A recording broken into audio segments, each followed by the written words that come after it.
It's the last Saturday of the month, and you know what that means. It's time to grab your coffee cup and power up. So let's get started. Parents and educators, I am Dr. K, your online education guru, and today I'm delivering a State of the Union for parents and educators.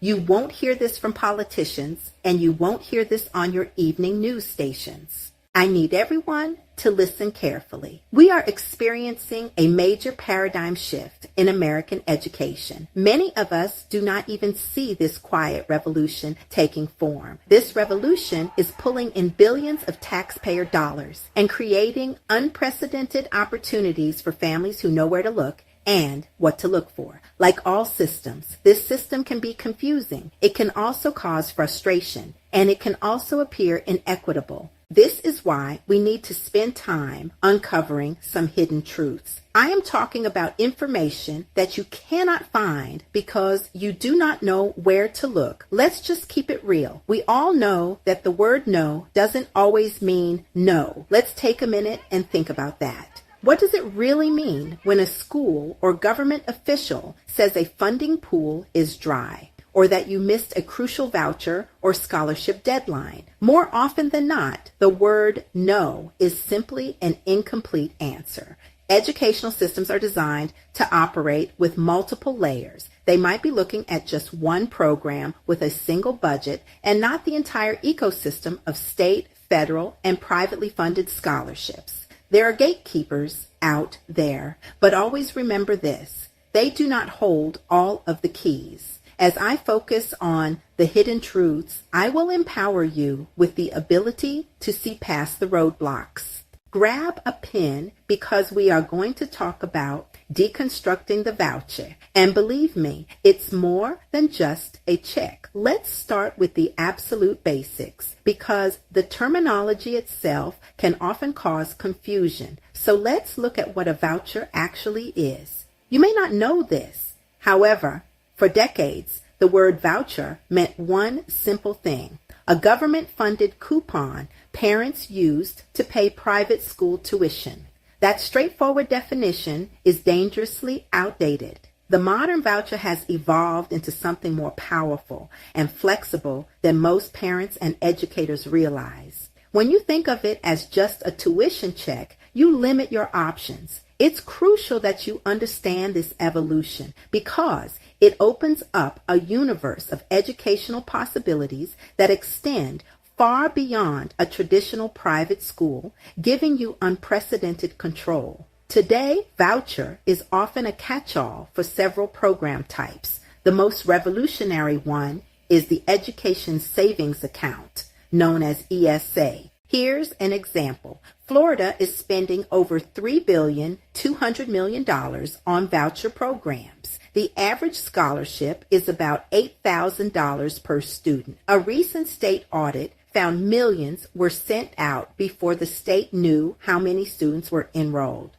Public schools were shortchanged by $100 million. The state has recently launched one of the most ambitious universal voucher programs in the nation. This program is budgeted for an initial $1 billion for 2026 and 2027. Projections show this cost ballooning to an estimated $6.2 billion by the year 2028 and a jaw-dropping $7.9 billion by the year 2030.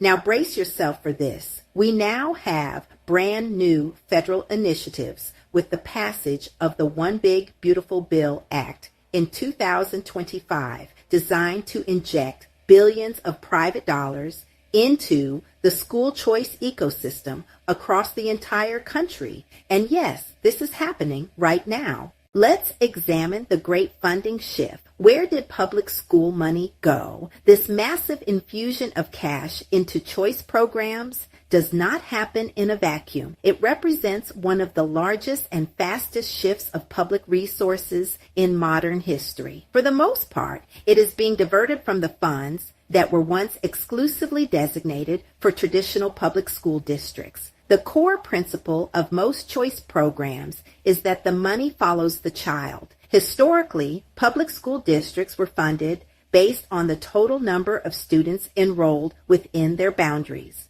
This system is now being dismantled piece by piece. In its place, a new student-centered funding model is emerging. This creates a vicious cycle. As funding for public schools stagnates, quality can suffer, leading more parents to seek out choice programs, which in turn diverts more funding away from the public schools. Perhaps the most exciting and dynamic of these is the micro school. A micro school is exactly what it sounds like. A small, intimate learning community, often with fewer than 15 students and sometimes as few as 5. This financial viability has caused the micro school movement to explode in popularity. In fact, micro schools now serve more students in the United States than the entire Catholic school system. The Catholic school system, with its nearly 6,000 schools and long history, has been a pillar of American private education for over a century.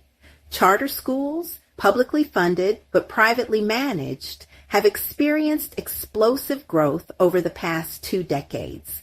Today, about 7% of all K-12 students in the nation attend a charter school.